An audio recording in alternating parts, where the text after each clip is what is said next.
just because you don't use chemical fertilizer doesn't mean that your grass is going to look like that.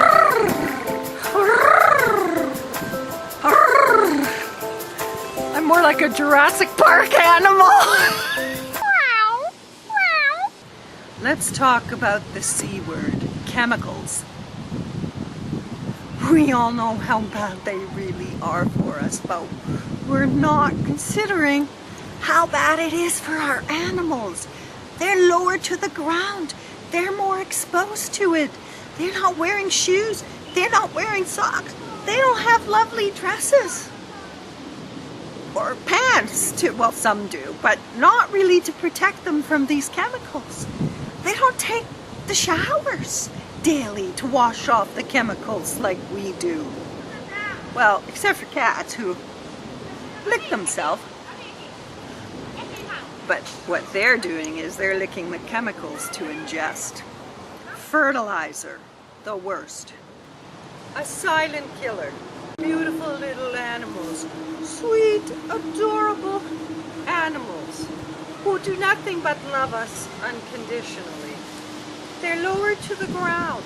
They're breathing in these chemical fertilizers and weed killers, insecticides and herbicides and pesticides causing suicides. In Ty Bullinger's Truth About Pet Cancer, cats and dogs with lymphoma, their blood was tested and 2 or 3 of the chemicals were in their blood. And 90% of the cancer caused in dogs and cats is a combination of environmental toxins mixed with cellular malnutrition. Now that we're going to talk about in another video. Thank you, Ty Bullinger. 70% increase in lymphoma cancer in cats and dogs. What about bladder cancer? There's a 7.6% increase in bladder cancer in animals that have been subjected to herbicides, pesticides, and insecticides. Now let's look at some solutions on how to treat our lawns without using chemicals. Look for fertilizers that contain nitrogen, potassium, and phosphorus naturally. Natural sources being like animal-based or plant-based. And yes, we're talking poop and bone marrow when we're talking animal-based. Something new I thought I'd try. It is mother hen fertilizer. Yes, it is fertilizer made from hen poop pellets. Hey, here's another idea. Why don't you compost your own fertilizer? Take all your organic garbage. Yes, it's going to take a while, but it's an amazing fertilizer. Then there's the other alternative. Something, I don't know, back in the old country they used, and even my mama used when she first came out from the old country. Manure. P-U. But the stuff works. Now when you're using natural products, it takes longer to take effect. But unlike the chemicals, which you see results away, eventually these plants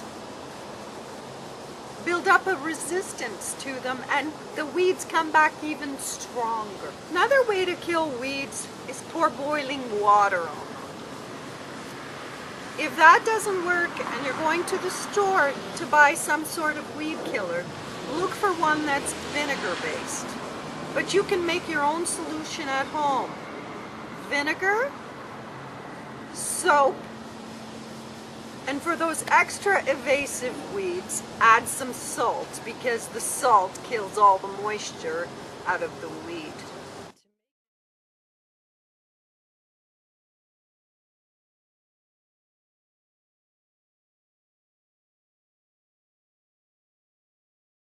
Learn to love your weeds. Hey, some of them are even edible. The leaves from dandelions make great honey, and chickweed and bittergrass are great in salads. And if you're not sure which weeds you can eat, I invite you to consider Googling it. Commercial weed killers like Roundup contain something called glyphosate. Glyphosate is a chemical that causes so many diseases, from neurological to cancer to God knows what. It's for the love of your pet that you're doing it, and also for yourself, because God knows what these chemicals are doing to our bodies, right?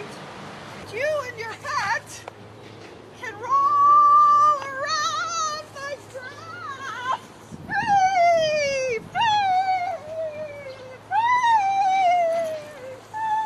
free.